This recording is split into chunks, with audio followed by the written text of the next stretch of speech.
تو اب ہم نے دیکھا کہ قرآن مجید میں کن کن الفاظوں کے ساتھ خدائے برحق کے نام کا کہ دعا کرنے کے لیے کس سے دعا کی جاتی ہے، یعنی ایک خدا سے دعا کرنے کا فرمان قرآن پاک میں موجود ہے۔ ایسا نہیں ہو سکتا کہ بائبل مقدس میں ایک نبی کو خدا جو احکام دے رہا ہو وہی خاصیات دو امتوں میں سے ہوں، یعنی ایک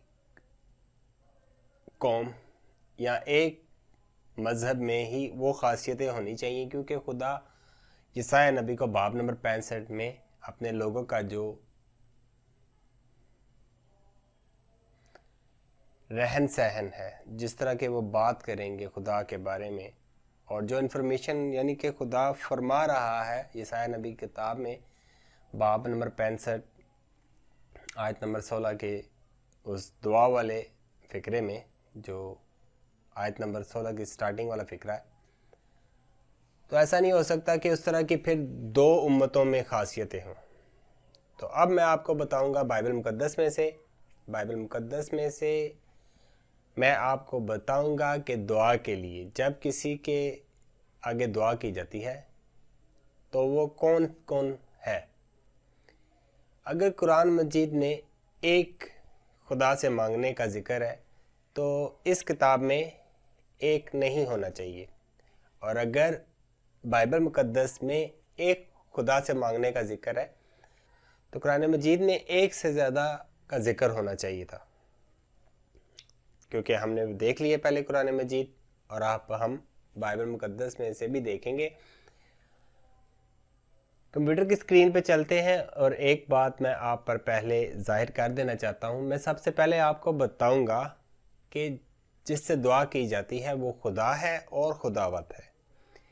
پرانے عہد نامے میں خداوند ایک یعنی خدا ہے، اور نئے عہد نامے میں ایک خداوند ہے یعنی یسوع المسیح۔ تو پہلے کچھ آیات دیکھ لیں گے جن میں ہمیں یہ معلوم ہوگا کہ جو خداوند ہے وہ کون ہے، پھر دعاؤں کا بیان آگے شروع کریں گے۔ تو چلتے ہیں کمپیوٹر کی اسکرین پہ۔ تو ہم آ چکے ہیں کمپیوٹر کی اسکرین پر، اور میں آپ کو بتانے جا رہا ہوں خداوند کے بارے میں۔ تو پرانے عہد نامے میں جو خداوند ہے وہ کون ہے، اور نئے عہد نامے میں جو خداوند ہے وہ کون ہے، سب سے پہلے ہم یہ جان لیتے ہیں۔ تو سب سے پہلے پرانے عہد نامے میں سے آپ کو ایک آیت میں بتانے جا رہا ہوں۔ یہ بہت مشہور آیت ہے، یہ ہے یسایہ نبی کی کتاب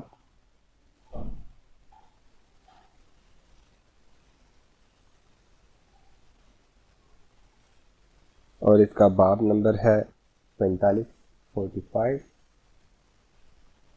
اور اس کی آیت نمبر ہے 18۔ کیونکہ خداوند جس نے آسمان پیدا کیے وہی خدا ہے۔ کیونکہ خداوند جس نے آسمان پیدا کیے وہی خدا ہے۔ اسی نے زمین بنائی اور تیار کی، اسی نے اسے قائم کیا۔ اس نے اسے عبث یعنی بے فائدہ پیدا نہیں کیا، بلکہ اس کو آبادی کے لیے آراستہ کیا۔ وہ یوں فرماتا ہے کہ میں خدا ہوں اور میرے سوا کوئی نہیں۔ تو اس آیت سے ہمیں معلوم ہوتا ہے جو خداوند ہے وہی خدا ہے۔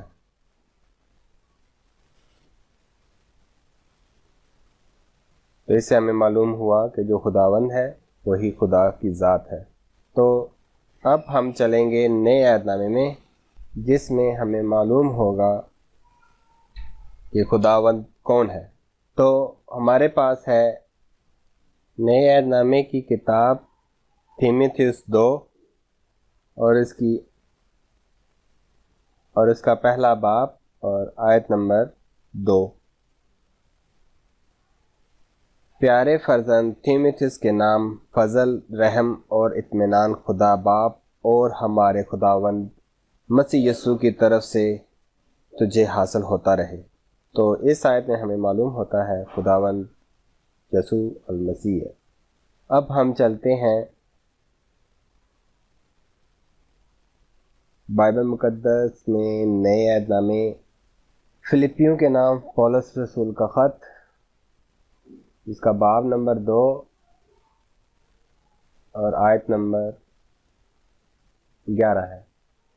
اور خدا باپ کے جلال کے لیے ہر ایک زبان اقرار کرے کہ یسوع مسیح خداوند ہے۔ یسوع مسیح خداوند ہے۔ تو یہ ایک آیت اور ہوگی جس سے ہمیں معلوم ہوتا ہے کہ خداوند جو ہے وہ یسوع مسیح ہے۔ اور بائبل مقدس کی ایک کتاب بیتیوں کے نام خط، اس کا باب نمبر 1 اور آیت نمبر 3۔ خدا باپ اور ہمارے خداوند یسوع مسیح کی طرف سے تمہیں فضل اور اطمینان حاصل ہوتا رہے۔ تو اس سے بھی ہمیں ظاہر ہوتا ہے کہ جو خداوند ہے وہ یسوع مسیح ہے۔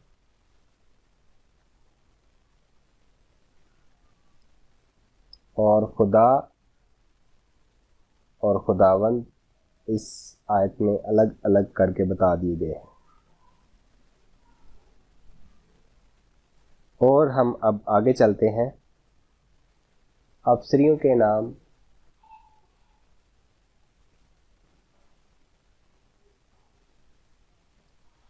افسریوں کے باب نمبر 6 اور آیت نمبر 23۔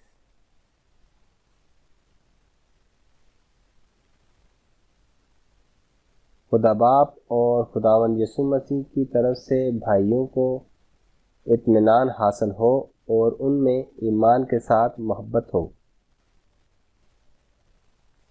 تو یہ ایک اور آیت جس سے ہمیں معلوم ہوتا ہے کہ جو خدا کی ذات ہے اور جو خداوند کی ذات ہے وہ الگ الگ ہے، کیونکہ اس میں اور بھی لفظ موجود ہے۔ اب چلتے ہیں ایک اور آیت کی طرف جو رومیوں کے نام خط ہے، اس کا باب نمبر 1 آیت نمبر 7۔ ان سب کے نام جو روما میں خدا کے پیارے ہیں اور مقدس ہونے کے لیے بلائے گئے ہیں، ہمارے باپ خدا اور یسوع مسیح کی طرف سے تمہیں فضل اور اطمینان حاصل ہوتا رہے۔ تو اس سے بھی ہمیں معلوم ہوتا ہے، انہوں نے یہاں پر لکھا ہوا ہے ہمارے باپ خدا اور خداوند یسوع مسیح، خداوند یسوع مسیح اور خدا، یہ الگ ہستیاں ہیں۔ اس کے علاوہ نیا عہد نامہ ان جیسی آیات سے بھرا پڑا ہے، لیکن جو آیات میں نے آپ کو بتا دی ہیں وہ کافی ہیں اگر آپ دیکھیں کہ خدا کون ہے اور خداوند کون ہے۔ تو ہم نے جان لیا کہ جو خدا ہے وہ اور جو یسوع مسیح ہے وہ الگ الگ ہستیاں ہیں۔ اب میں آپ کو لیے چلتا ہوں کہ خدا کے علاوہ بائبل مقدس میں پکارا گیا ہے دعا کے لیے یسوع مسیح کو، واضح بیان، اور یہ لکھا ہوا ہے اعمال کی کتاب باب نمبر 7 اور آیت نمبر 59۔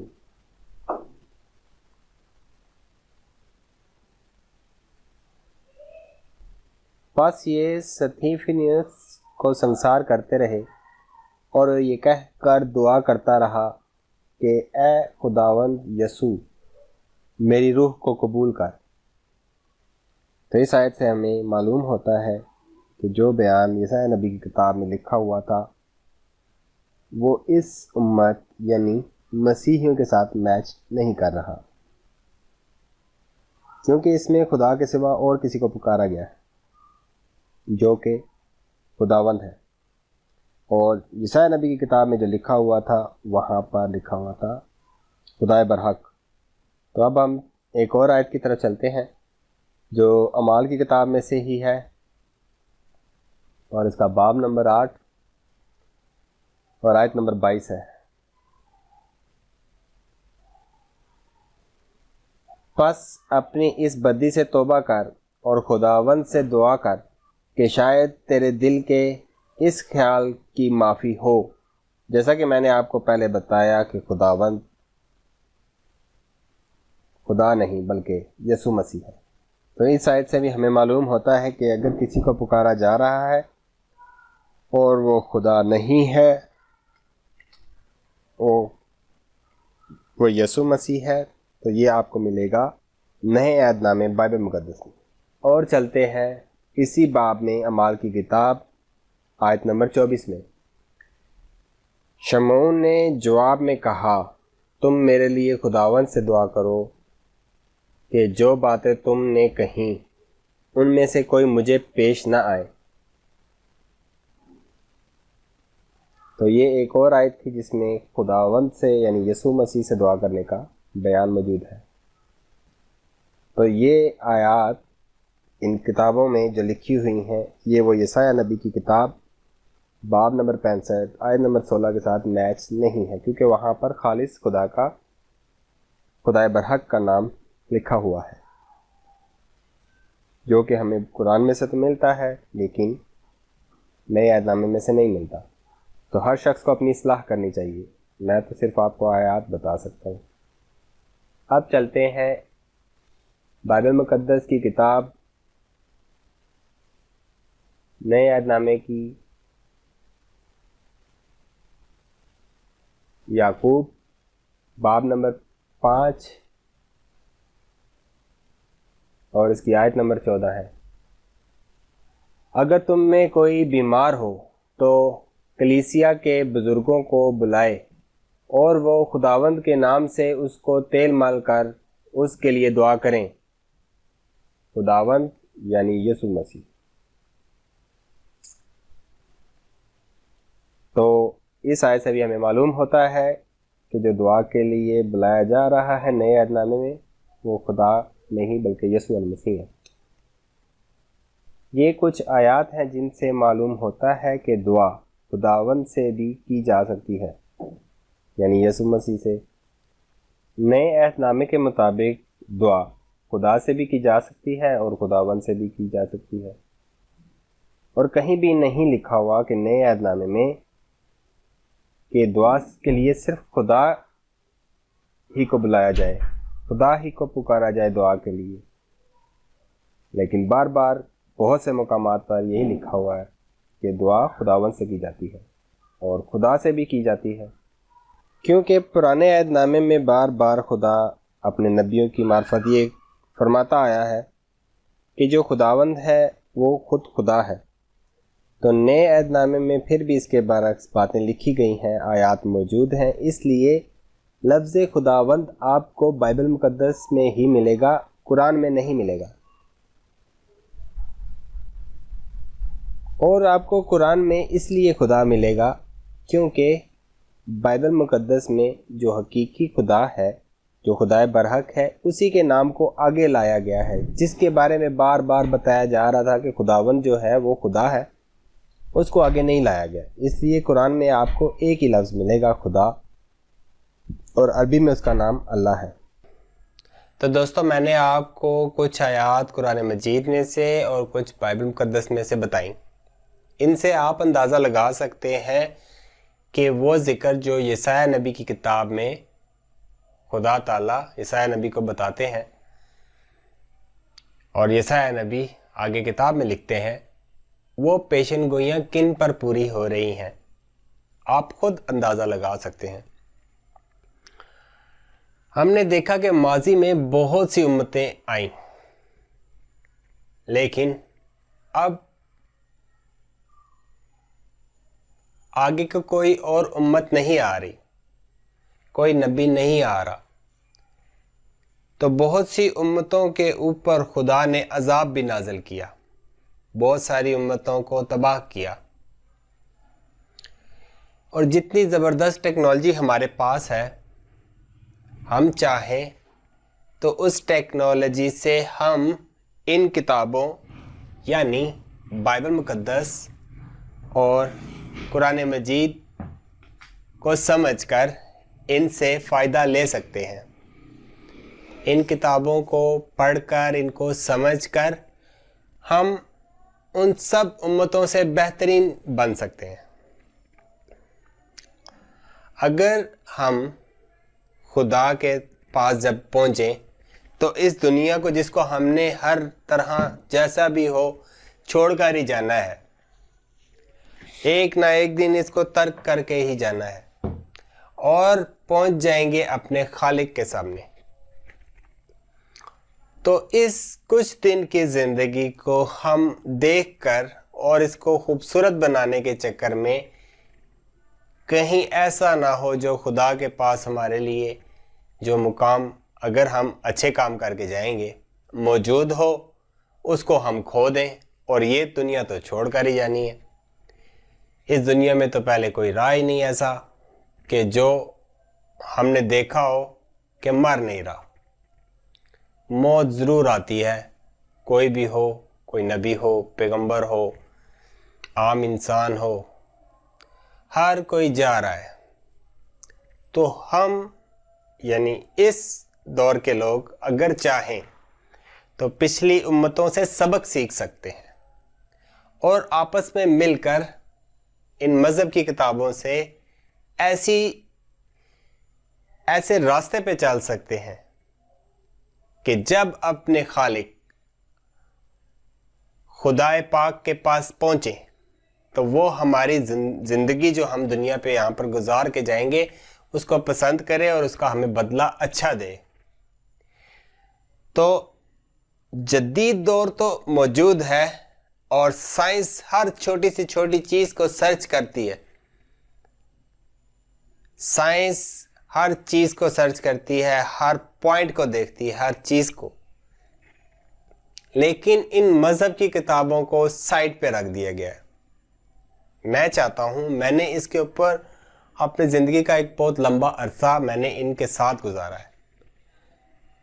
خدا کے فضل و کرم سے مجھے یہ سکھاتی ہیں کتابیں، معلوم ہوتا ہے کون سی کتاب کیا کہہ رہی ہے، اس میں خدا کا بیان کیسا ہے اور مجھے کیا کرنا چاہیے۔ تو حتمی تحقیق میرے نزدیک قرآن پاک اور بائبل مقدس یہ آپس میں ایک ہی سلسلے کے ساتھ جڑی ہوئی ہیں۔ ان دونوں کتابوں کو سمجھنے کا طریقہ اور ان پر تحقیق کر کے پرکھنے کا طریقہ کہ کون سی کتاب واقعی میں خدا کی طرف سے سچی ہے اور سچے بیان اس کے اندر موجود ہے، وہ یہ ہمیں بتاتی ہیں۔ تو اگر آپ چاہتے، ہم جب اس دنیا میں رہ رہے ہیں، اگر ہم چاہتے تو خدا کے بتائے ہوئے راستے پر چلے، پھر ہم خدا کے پاس بڑے اچھے طریقے سے پیش کیے جائیں گے۔ اور اگر ہم پہلے لوگوں کی طرح جو پہلے گزر چکے ہیں ہم سے، خدا نے ان پر عذاب بھی نازل کیا تھا، اگر ہم انہی کی طرح اپنی خواہشات پر چلتے رہیں گے، جھوٹ بولیں گے، بے انصافی کریں گے، گناہ، ظلم اور زیادتی کی باتیں کریں گے، تو ہمارا حال بھی ان لوگوں جیسا ہوگا، اور ہم اس ٹیکنالوجی سے سمجھیں کہ کوئی فائدہ نہیں اٹھا سکے۔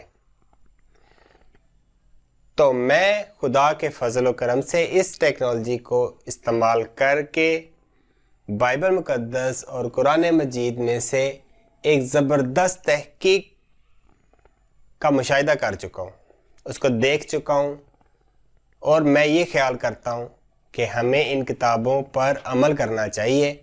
جس طرح خدا نے ارشاد فرمایا ہے، اس طرح ہم پوری دنیا، جب سے دنیا چلی آدم علیہ السلام سے لے کر اور آج کے دن تک، اس سے بعد ہم اگر ان کتابوں پر عمل صحیح طرح کریں تو خدا کے نزدیک ان سب امتوں میں سے ہم اس ٹیکنالوجی کو یوز کر کے سب سے بہترین ہو سکتے ہیں خدا کی نظر میں۔ میں نے ان کتابوں کو پڑھ کر یہ سیکھا ہے کہ ایسا نہیں ہوگا اگر ہم سب مل کر خدا کے بتائے ہوئے راستے پہ چلیں، بجائے ہمارا نقصان ہونے کے ہمارا فائدہ ہوگا، اور دنیا میں بھی فائدہ ہوگا، اور جب ہم خدا کے پاس پہنچ جائیں گے تب بھی ہمارا فائدہ ہوگا، کیونکہ ہم نے اپنی اصلاح ان مذہب کی کتابوں سے کی ہوگی جو خدا کی طرف سے آئی ہیں۔ تو ہم اپنی خواہشات کو سائڈ پہ رکھ کے خدا کے فرمانوں کو دیکھیں گے کہ اس نے کیا فرمایا اور اس پر چلیں گے تو دنیا تو چھوڑنی ہی ہے۔ تو ہمیں چاہیے کہ خدا کے بتائے ہوئے راستوں پر عمل کریں، اور تاکہ خدا کے سامنے ایک دن امن و امان سے جائیں، اور وہاں جا کر خدا کے پاس جا کر ہمیں کوئی یہ پچھتاوا نہ ہو کہ ہم دنیا میں کچھ ایسا کر کے آئے ہیں کہ آج ہمیں اس پر شرمندگی ہے۔ تو خدا نے چاہا تو میں آپ کو ان کتابوں میں سے، بائبل مقدس اور قرآن مجید میں سے، وہ بیانات جو آپس میں ملتے ہیں اور سیدھا راستے کی طرف چلنے میں رہنمائی کرتے ہیں، اور خدا کے پاس جب ہم پہنچ جائیں گے تو خدا اس عمل کی وجہ سے جو ہم نے ان کتابوں میں سے سیکھ کر عمل کیے ہوں گے، خدا خوش ہوگا، تو ہماری دنیا بھی اچھی اور آخرت بھی اچھی ہو جائے گی۔ ہم انشاءاللہ اس ٹیکنالوجی کو استعمال کر کے اپنی دنیا کو بھی سنواریں گے اور مرنے کے بعد والی زندگی کو بھی۔ تو میں چاہتا ہوں کہ یہ جو ٹیکنالوجی دن رات ہم استعمال کر رہے ہیں، ان کو مذہب کی کتابوں پر بھی سرچ کی جائے، دیکھا جائے کہ ان کتابوں میں خدا پاک کیا فرماتا ہے۔ اگر ہم صرف بائبل پڑھیں گے اور قرآن مجید کو نہیں پڑھیں گے تو ہمیں نہیں معلوم ہوگا کہ سچ کیا ہے۔ اگر ہم قرآن پاک کو پڑھیں گے اور بائبل مقدس کو نہیں پڑھیں گے تو ہمیں معلوم نہیں ہوگا کہ پیچھے کیا گزرا تھا، کیا کیا باتیں ہوئی تھیں۔ تو ان دونوں کتابوں کو ملا کر، کیونکہ اگر دنیا میں جو کتابیں موجود ہیں جو خدا کے نام سے لکھی گئی ہیں، وہ یہ اس وقت ہمیں بائبل مقدس ملتی ہے اور قرآن پاک ملتا ہے۔ تو ان دونوں کتابوں کو سائنس کی روشنی میں دیکھتے ہوئے جو نبیوں کے اعمال خدا نے ان کتابوں میں بتائے تھے، ان کو جانچ کر ہم صحیح نبیوں کی پہچان کریں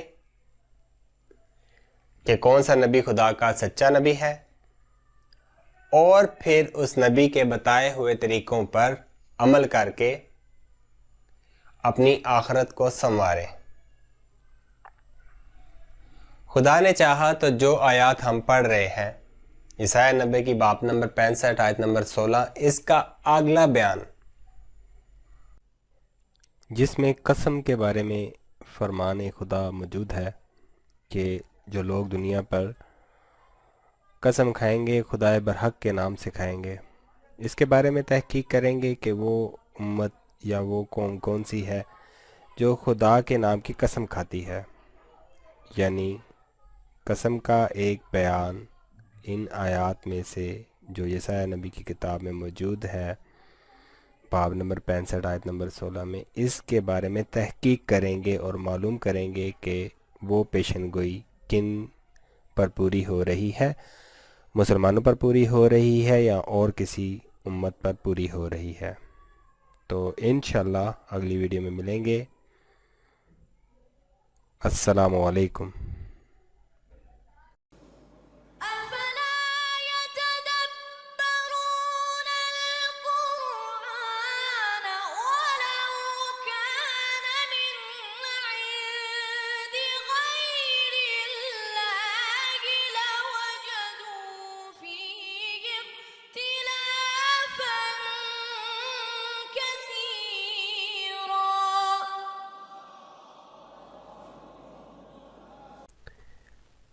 بھلا یہ قرآن میں غور کیوں نہیں کرتے؟ اگر یہ خدا کے سوا کسی اور کا کلام ہوتا تو اس میں اختلاف پاتے۔ صدق اللہ العظیم۔